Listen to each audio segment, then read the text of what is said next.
Well, we'll get going here. I want to thank everybody for attending the session today. The most important person up here is my friend Matt Arneiter. He's the SVP of Innovations at Netsmart Technologies. My name's Clint Moon. I've been a long-time account manager for Netsmart, and you know, one of the great things, and you know, we've heard this morning with our new platform we are releasing to the market, you know, how it should help our partners innovate over time. And for me, as the account manager at Netsmart, and I think it dates back maybe at least 15, 16 years, Netsmart to me and my customer base is one of those partners that have continuously innovated. They are focused on kind of like the post-acute care market in healthcare. Think behavioral health, long-term care, home care, and I believe the 600-pound gorilla in the marketplace for what they do. So, you know, I'm happy to be here with Matt today. We're really here to talk about something that grew out of a partnership that we both have with the Mental Health Center of Denver.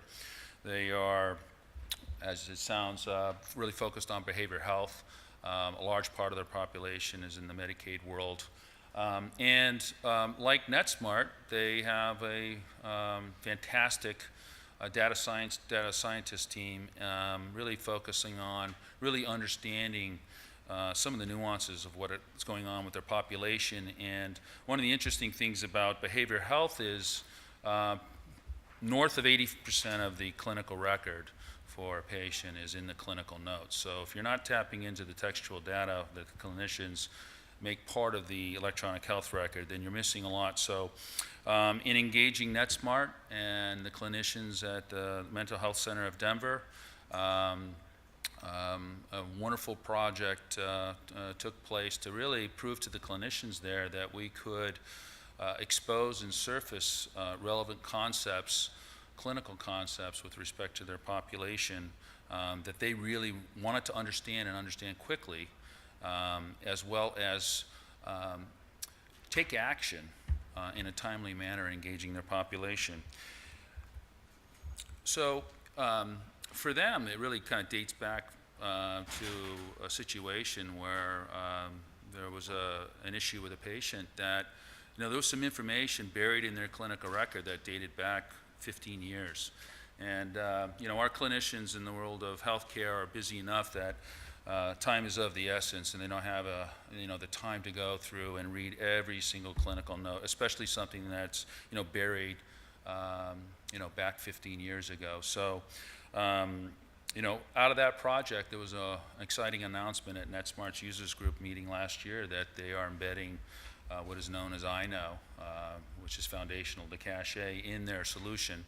And I think, you know, every presentation and demo that I've been in with Matthew over the years, HIMSS in particular last year, it's quite impressive what they've done. So I certainly give a round of applause to Matthew and his team in terms of what they've done. So he will explain that to you and show you a brief demo. So thank you very much. We welcome Matthew Arneiter. Thank you, Clint. Good afternoon, everybody. As Clint said, I'm Matthew Arneiter. I lead up the innovations team at Netsmart, responsible for a lot of the net new initiatives that we have within the organization. And as Clint said, the solution that we'll talk through today really originated out of one simple question to us, which was, how do we find an individual that's at risk of harm to self or harm to others that was hidden in a record from 10 years ago? So just to give you a little background on our client base, this is the Mental Health Center in Denver, treats individuals usually on the more acute level of mental health disorders. So they deal with individuals suffering from schizophrenia, bipolar, major depressive disorder. And an individual walked into their organization 10 years ago and basically went through the whole history of that person. And in the middle of it, they actually said they had access to a weapon. That got noted down in their chart, along with 10,000 other pieces of information, because they're required to really take a full history of an individual, from housing history, financial history, criminal history, physical history, behavioral health history, hospitalizations, procedures, you name it. They actually talk about it in those intake process. So you can imagine one piece of information being captured, important at that moment, but 10 years goes by, new providers are put on, new psychiatrists, psychologists, social workers. It got lost in there. Well, what turned out was that individual did have access to a weapon, did actually use it, ended up killing someone, and of course, lawsuits were had in those moments. And at the end of it, there was a lot of money spent, but at the end, someone lost their life because of it. So when we talk about the systems we build, it was mentioned this morning, and I think many in the room probably can deal with the same kind of not just mission critical, but life critical solutions that we have. So we set about to really figure out, how do we go understand the population that exists in the system? And we can do things easily on the structured data, but the reality is a lot of that information is trapped inside of the natural language that exists in there.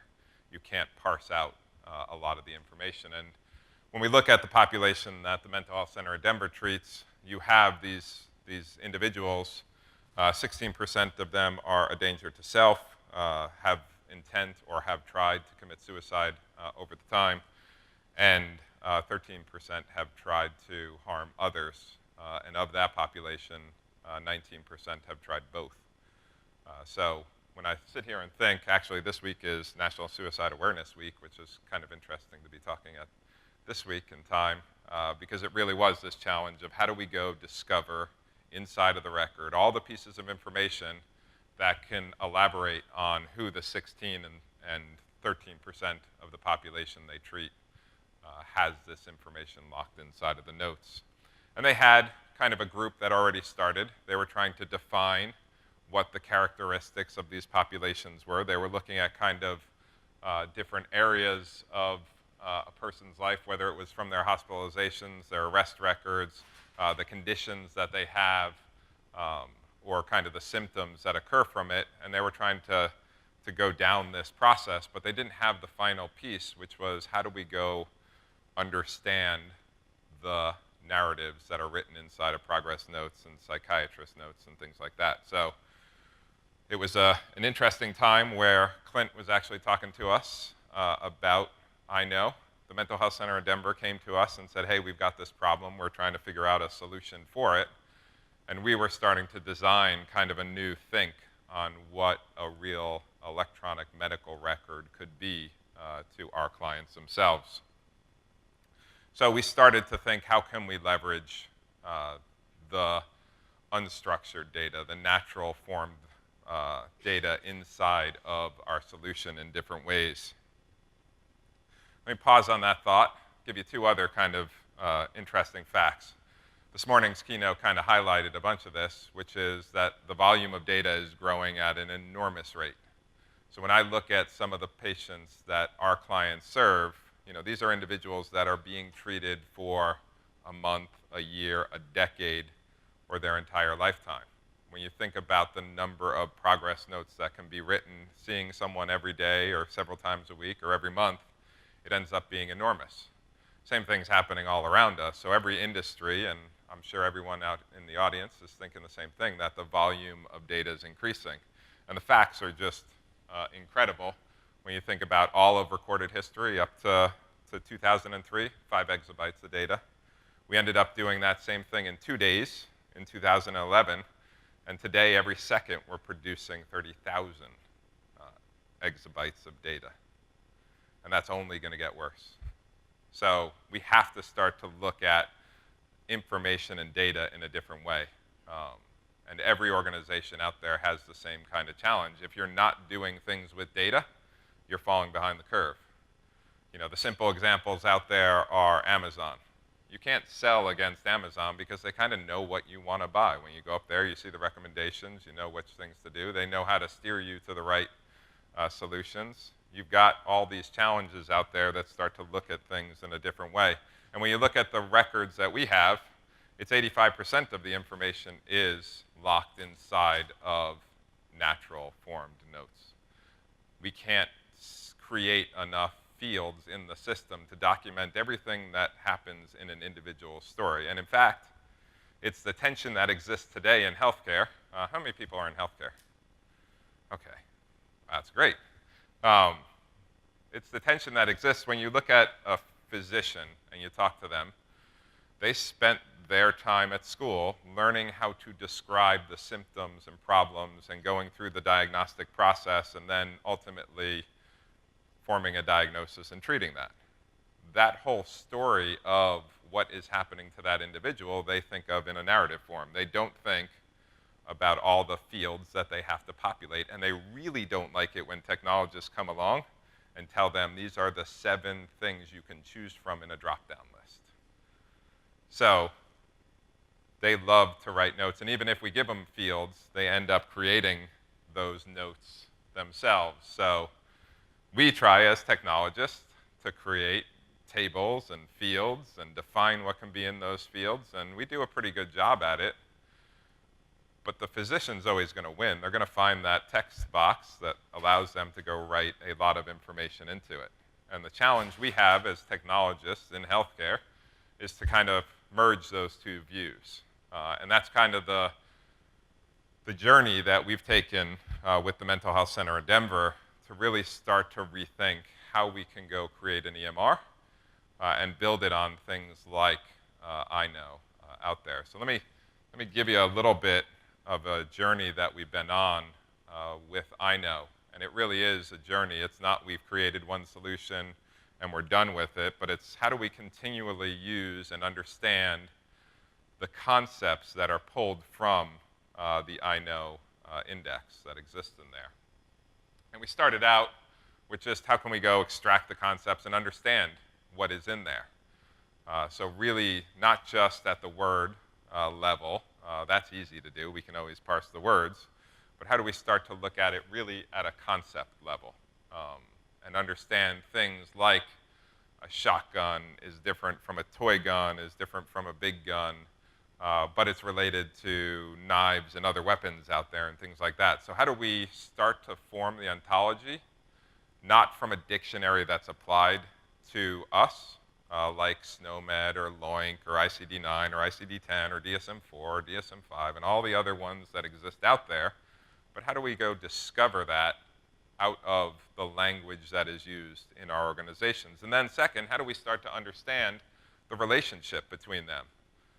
They have spent time forming a sentence that has kind of inherent relationships that exist inside of those concepts, and truly understanding that delusions have symptoms or is a symptom of psychosis, and I'm on a specific drug, Risperol, to deal with that. And oh, by the way, they talk about housing when they're talking about their delusions that they're having. How do I start to understand that? Because I'll never be able to create enough fields in the system to actually record that in a structured way.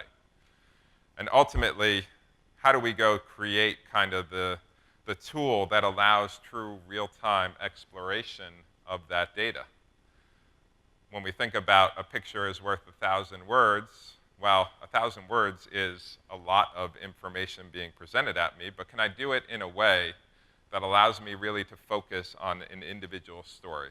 How can I present that for a specific individual, they've had challenges with delusions and reality checks, and their apartment keeps coming up, and there's some other interesting things in there. On the flip side, there's some interesting misspellings that exist inside of the record, and this is actually all real data, just anonymized in what happens to one individual's 10-year lifespan. And then how can we present it in a way that kind of shows the course? You know, when do these concepts come up in their history? How do we understand what's really happened to them? What happened yesterday could be very different than what happened to them last year, and it's a journey that this individual is on, and we need to understand what's happening in there. So we can do those things now that we've started to pull those concepts out and understand the links between them. How can we then look at, so that's real-time exploration. I can go through the record, I can understand it, but we have another simple problem out there, which is just pure navigation. We, and if everybody works with an EMR or some type of healthcare data, we think in functions. I want to see their vitals. I want to see their lab data. I want to see the claims data. I want to see what medications they're on. These are all functions inside of an EMR. But when a doctor thinks about it, they think about the relationships between them. I'm treating their diagnosis, psychosis, with Risperdal, a medication, because the symptom of delusions exists for this individual. And theoretically, the delusions should go down because I prescribe the med and ultimately provide a better way of life for that individual. So how do we make it like Google? Because everybody expects that nowadays. How can I type in certain words and then start to understand what's happening to that individual or a population of individuals, not because I went to the medication form or the lab form, but because I was just sitting there searching for specific information, maybe about delusions, and I can start to walk through the record, because not only do I know I'm looking for delusions, but I can start to see those related concepts or similar concepts. So those pieces of iKnow that really start to drive this different view inside of the system. So the journey that I'm talking about really is, how do we go transform our solutions once we start to use iKnow? And this was kind of the first step, the real-time exploration. I can dig into the data, I can understand the person differently, and I can navigate that information in a different way. No longer do I have to go look at the meds form, but I can go just search for Risperdal. Ooh. That's weird. Sorry, guys. So when you start to think through what the solution can be after that, we could start to do things in a different way from there. We could start to look for patterns in the data. So at the face of it, everybody looks the same in the system. These are all Medicaid patients that are suffering from some behavioral health condition. We can break them down in different ways. But can I break it down based on the information that exists in the narrative? Can I start to identify cohorts of individuals that find a pattern based on the notes that are written, based on the concepts that are discovered, not necessarily based on the diagnosis, because the other little-known fact in behavioral health, many of the diagnoses are misdiagnoses. They often put one like major depressive for bipolar or some others, because there's not a test out there which just says, yes, they have psychosis. I can't run a laboratory test on those individuals. So I need to start looking at just the symptoms of that individual, and if I could start doing it from the actual narrative note, where most of that is being documented, I can create these fingerprints of an individual and start to identify and compare them in different ways. And by doing that, it allows me to understand those populations differently. It allows me to start treating those individuals in a different way, because this cohort that I have found maybe has psychosis and some other specific conditions, but they were better treated with a assertive community treatment and medications and things like that I can apply to another individual that presents with those same problems. So I can start to use the information that I created, one, for navigation, but now two, to help separate out and stratify the population and then ultimately find better treatments for those individuals. And it's all because that information, again, is trapped inside of the narrative, not necessarily just in the structured. And we can hone those things in more different ways based on the structured information. And then ultimately, how do we take the next leap into the predictive modeling for those individuals? How do we start to change from just pure information, from pure data? I could tell you what's happening. I could tell you what happened. Those are easy. That's just standard reporting from the old days. To really what should happen next, or why did it happen? How do we truly understand what's happening in an individual's life based on this information, that we can ask the next questions? How should we be treating this individual to provide the best case outcome for them? How do we get down to that personal level for Matthew, who's being treated at one of these locations? It's not just about those populations, but really now harnessing what we have learned from the record to take a different view of an individual. And it all starts with kind of those concepts that we start extracting.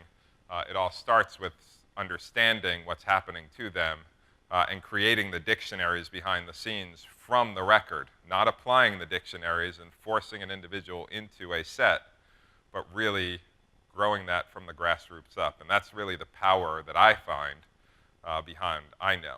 We can go and take things, and there are many NLP engines out there, and many of them will go through and it'll tell you which one's a noun and which one's a verb and the probability of the fact that it is and the relationships that exist between them and adjectives and so on. But then I have a lot of work to do on top of that, because big gun and shotgun and other things are just an adjective and a noun phrase that I got to go figure out if there was a relationship to it. But because iKnow is built on this core idea that it surfaces these concepts, I can do things a little bit differently within the record. So when we look at the solution, and let me just jump over to it so I can show you a little bit around it, and I'll show you kind of that exploration and navigation aspect of it. This is actually a record for an individual. It's almost 10 years worth. There's 10,000 progress notes in this person's history. So if I were to come into an organization and you think, you know, a ream of paper, 500 pages, that's several volumes of information that were collected for this one individual. And as a new practitioner, I need to go look at them and try to understand that in different ways. So the first thing we said was, how can we go translate everything into kind of those concepts and display them in different ways? So immediately, the first thing you see, delusions is the biggest thing. It's the thing that was mentioned most inside of the record for this individual. You get other things like reality check and nurse and apartment. You get some interesting things like Dumb Friends League. I didn't know why it was in there. I actually looked it up. It's actually an animal adoption shelter inside of Denver. But you see these little things that you probably would never notice if you were just scanning through someone's record, but that pops up. And actually, if you start to dig down into that, they had a great connection with it. They worked at the Dumb Friends League. They spent a lot of time there because they felt at one with it. But I probably, again, would not see that unless I pulled it out in this way. There's also paranoia spelled wrong a few times on it, and you can see that discovered, which actually relates to a different problem. They were actually cutting and pasting the same note over and over again. So you have a secondary use of this, which is a quality, you know, how do I go see what has the same concepts written over and over and over again? Because, you know, people change on a daily basis. You probably should write a different note about that individual, but they ended up writing about the same exact thing in there. And I can even do things like, you know, let me go back in time and say, you know, what was happening in 2009? Was the picture any different? And it was. You know, they were actually dealing with the nurse and a heavy focus on medications and things like that at the time, and start to see, you know, year by year, I can see what changes for this individual. And clients are now using this in many different ways. The Mental Health Center of Denver first said, let's go use it in the crisis center. So individuals that they treat have a decompensation. They end up being picked up by a first responder, delivered usually to the emergency room, but they created this crisis center so they can be brought there first. But in the crisis center, they've never seen these patients before, or if they have, it's infrequent. So how do we go and provide just a simple thing that I can quickly and easily come up to speed with everything that's happening for this individual? So this is one of the first things they look at when an individual presents in the crisis center is just, well, what was happening? What's their whole history? What's happened in the last month? Let me go drill into that and start to look for different things out there. And I could start to now explore that information. So I could click on delusions. I can see the history that happened. You know, delusion spikes in 2012, 2013, and starts to fall off. Another interesting fact that happens. And I have full access to the progress notes that are out there, and I can dive down and start to read some of these in different ways. So the other fact that we get, we also know the positive and the negation of those phrases. So if I was looking for no delusions, I can do that in the system also. We see it highlighted here in the red. We show those kind of negative forms out there. But again, kind of just simple and easy to go look at, or I can start to look at it from that kind of time series view. So we said delusions spiked in 2012 and 2013. Well, we could see other things happening that starts up in reality checks, kind of hits 2012 and 2013. They're more active in 13 and 14. Their apartment picks up in 13 and 14. So I could start to make correlations. I don't know if they're actual direct correlations, but I can start to dig in and ask questions about the data. Maybe they had stable housing in 2013 and 14, which led to the reduction of delusions. Maybe they got on a different medication because that starts to spike in 14 and 15 and 16. So I can really start interrogating the information just by simply understanding how many times was that word used or that concept used inside of the record. And some surprising things have come out of it when you start to look at some of the care that is being performed based on this information. So it's a powerful presentation. Rather simple, though. It wasn't that difficult to come up with a word cloud and understand the frequency of those concepts being said. And now we're going back and really understanding the kind of severity of the words. Because remember, I started with, we're really looking for individuals that are at harm to self or others.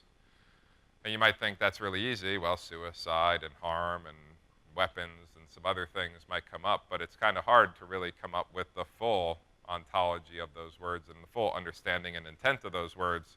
So we're also feeding into these views not only just the frequency, but if something hits a severity level within the system and we get to prescribe which words are and concepts are associated with them, we can see if suicide was ever mentioned in the, say, affirmative form. I never liked that phrase of suicide in the affirmative. But if they talk about thoughts of suicide within the system, we can also elevate that up, even if it was mentioned once.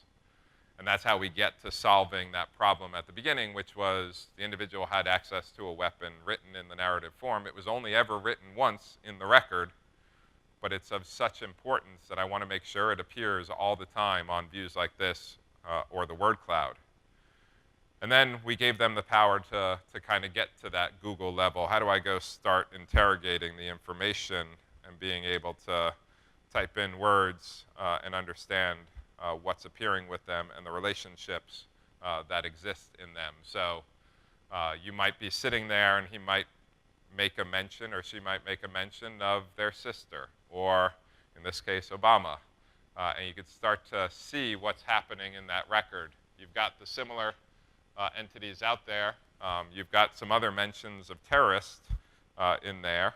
And you could start to go drill into that information and then ultimately see that Obama's in his head trying to read their mind and thinking that he's a terrorist. Interesting little information that gets documented. But again, unless I have access to kind of this information and can start to walk through it, in real time as I'm treating the individual, if they start mentioning this, well, I can quickly and easily see that, you know what, maybe the last mention was actually in 2011. So I might have a different dialogue with that individual and say, why is this happening today? Why has it been, 7 years or 6 years since you had this last thought?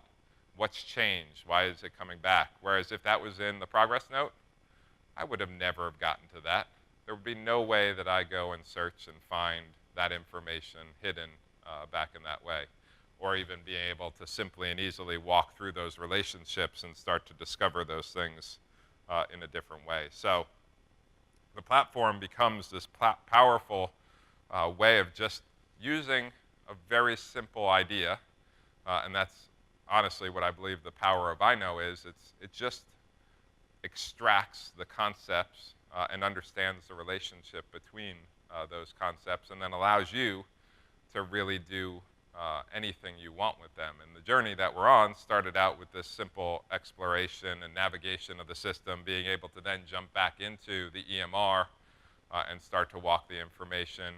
And hopefully the journey ends with the ability to say, yes, I know exactly who the 16% of the population are at harm to self and the 13% of the population that are at harm to others, and I can start to navigate that just by using the narratives. Instead of having to go through and set the flag for every individual that says, yes, I think they're suicidal, yes, I think they have a plan to commit suicide.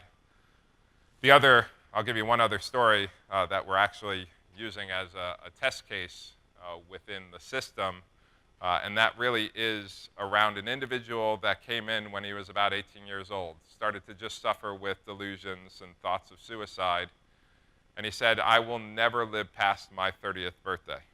And that, when they came in, got documented in the note, and again, 12 years goes by, that note is not in front of anybody at that one moment, but on the 30th birthday, he ended up committing suicide. He was right. He was not going to live past his 30th. They thought it was more a statement like everybody else would make, but in this case, he had the intent and ended up committing suicide. So how do we go and look for those phrases and look for those milestones and understand that information in different ways and then start to display them in the record? So that's the journey we've taken. And really, what we've started out with from a solutions perspective, and I'll water it down and we can dive into more details if you want, was we have an EMR. It's built on top of Cache. iKnow is embedded in Cache. We can create a very simple standalone solution that allows us to turn on iKnow, index all the progress notes in the fields that we have in the system, query it pretty easily, and things like that. And that's where we kind of started out with from a solutions perspective. But like all of you, I'm going to guess, you're not in a very simple world of one solution written on top of one database, and you've got, well, we've got hundreds of different things out there, all built on different technology. And how do we go use this in a way that allows us to scale it across all those applications? So my avatar is our EMR built on top of Cache. We have another one on SQL Server. We have another one sitting on an AS400 with a TSAM database. We've got other things out there that we want to be able to unleash this power to start to look at those progress notes in a different way. So we actually, years ago, started creating just a simple message-based enterprise bus pub-sub kind of model that we just turned on a subscription that said anything that comes across as a progress note, which is one of our messages that we send across, we're going to listen to it, and we're going to take it into our iKnow system. So we leverage the REST-based services that exist inside of iKnow. We process that information, and we store it up there, and then whenever we want to surface up those visualizations of it, we query and say, give me all the information for John Smith, or let me see all the information that we have around delusions, and really start to interrogate that information in a different way, which allows us now to really scale out the solution to support all of our applications out there. And this morning I got really excited when we started talking about how to horizontally scale, because the challenge that we're in now, and not really a challenge, but how do we go optimize the solution in different ways? I just mentioned that one individual with all the information that we have on them. Well, we have 30 million individuals inside of our systems, just on the behavioral health side, not on the post-acute care side. So we have a lot of the Medicaid population that suffer from behavioral health conditions inside of our EMRs, and most of them have been treated for years. So when we looked at the Mental Health Center Denver, 5 years worth of data had 4 million progress notes that exist in their record, and they're just one of several thousand clients that we have. So we have a big data challenge on this unstructured side that we need to scale to be supporting of all that. And we had ways that we were looking at it to do it from just the pure Cache and iKnow perspective, but I'm hoping that we also have the ability to take advantage of some of the Iris technology that was talked about in the keynote, so that we can really start to scale this out on another level out there. So I'm sure I'm going to be hitting up Benjamin and Dirk a little bit on that later. But you can kind of see the efforts that we've gone through and the journey that we've taken around iKnow. And we're only at the beginning of that journey, really to unlock the information and the insights that are hidden inside of those narrative forms.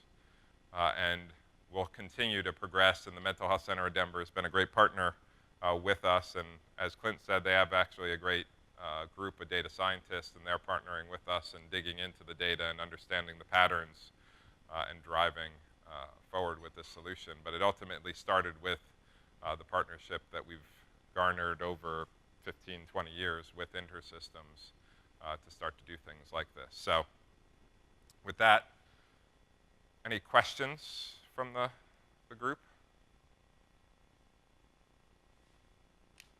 Back there? Sure.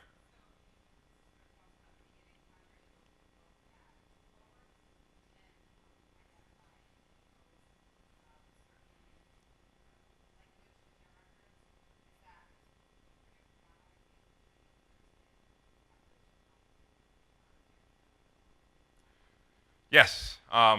We have kind of several initiatives coming out of our work here. And for those that didn't hear, is the technology and the tools that we have able to be used in a population-based model instead of what I showed you was more of a very person-centric view of it. And the answer is yes. It really goes around how do we go discover, if you will, those patterns that exist across the population. How do we start to stratify them in different ways? How do we even understand, and this is some of the work that we're doing, how different physicians and clinicians document cases? They use different words, they use different concepts.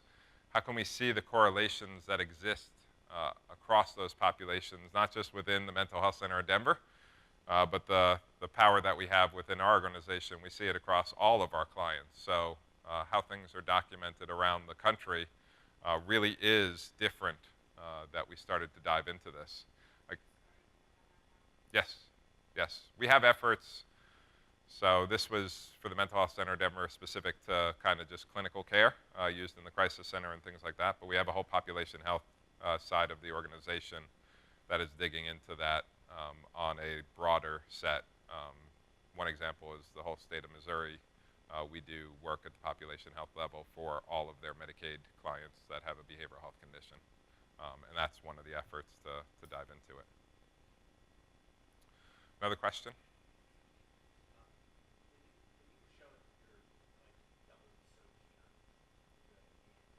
Mm-hmm. Mm-hmm.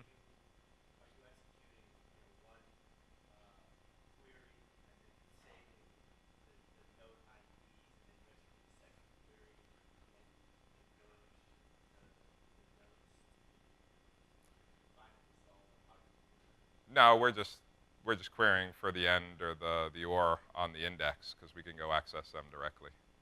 So it's not a comparison after the fact. It's sending it directly in and saying, here are the words I want to go search for.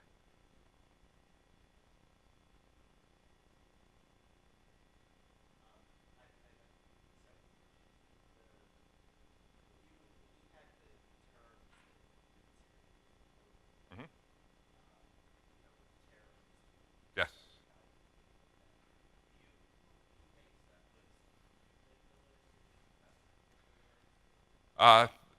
Simple answer is both. We're trying to really understand it at a global level and create kind of the starting point for what could be used as an ontology for behavioral health and suicide, and specifically and some of the trigger words that are used on it. But we also open it up that our clients can go define what are the concepts that they find to be of high value in their organization and put a weighting on it. So all that's outside of iKnow, that we kind of tag those things separately and then drive some of the user interface and some of the algorithms after the fact on that.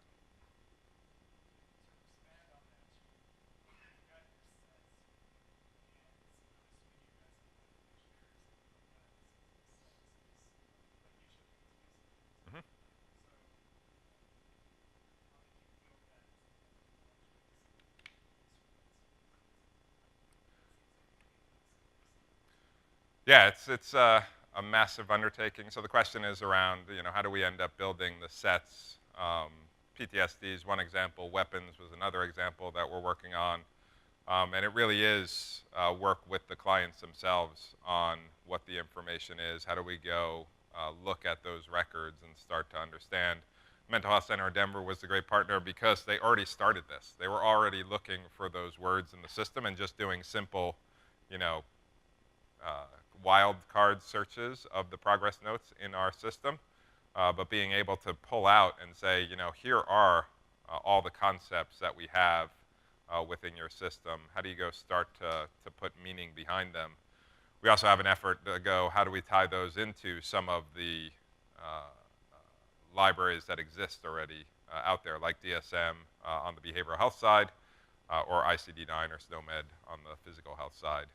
And we even have someone on the SNOMED committee starting to drive what we discover here into the SNOMED language, because it's lacking on the behavioral health side. They do a great job on the physical health side, but in general it's been lacking. So yes, it is an enormous effort, but it's the same effort that got started for SNOMED in the first place. It's just how do we go start to classify that information, and just like SNOMED and ICD, you see some of the crazy concepts that they buried into it because they've discovered it in the record.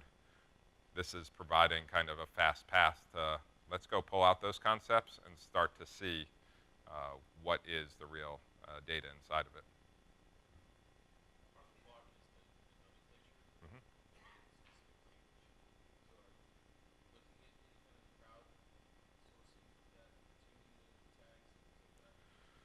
Mm-hmm. We've talked about it. Right now we're doing it basically at the local level.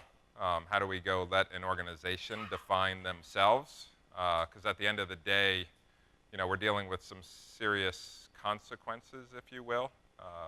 If I don't discover something, does someone lose their life on it? So I don't want to come in and say we have the answer. I want to come in and say we have the tool that'll help you solve it, and we'll start out with a set that we've pulled out of the system. But we've noticed a lot that it really does get down to a person-by-person basis of how they document. One of the interesting challenges that we have, honestly, is how to just change the documentation. Because if you start to read them, and once you get access to them and be able to navigate those things easily, you realize that people want to describe it in a better way. In the past, they only described to meet the requirements for billing, it seemed, or from the quality team. But now they're getting a little bit more verbose because they can start to see that record in a different way and can start to dive into it in a different way. So this is actually having effect on the documentation process, which I think you'll start to have an effect on the nomenclature also. The words that they use might be ones that they see in the record, not ones that they've just come up with out of the blue. So I think you'll see a give and take on it. I don't know the impact of it or the extent of it today, but that's why I say it's more of a journey that we're on. It's not only the system, but also how people use it is a new adventure every single day. Another question? We got 1 minute left.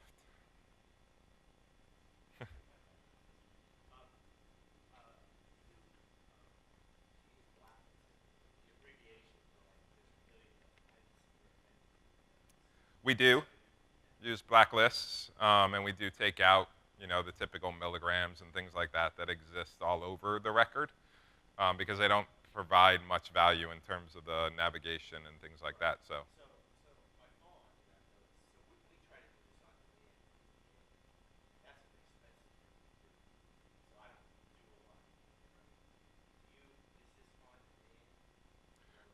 on demand in terms of, Like, when I compare this, Mhm. you do it before the doctor seeing the patient or whatever. Because I can't afford to do a lot of cleaning. So there's a lot of junk. Yeah, we process the notes every time they save them. Yeah, so we don't do it on view. We do it on the saving of those progress notes. And we're starting to even experiment now with real-time information back to as they type the note.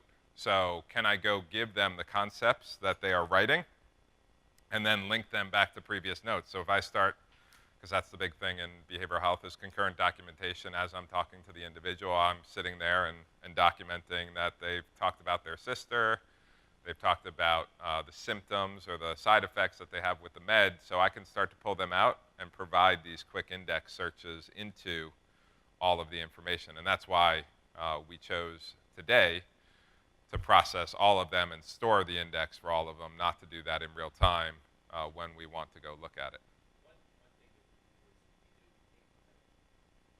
Mm-hmm. Yes.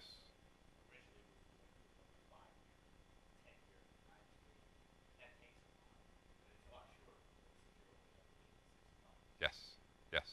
And that's kind of the model we went to. We just had something listening for all those progress notes as they hit our bus, and we're able to process them pretty easily inside of our. Yep. Yes, yes. In near real time.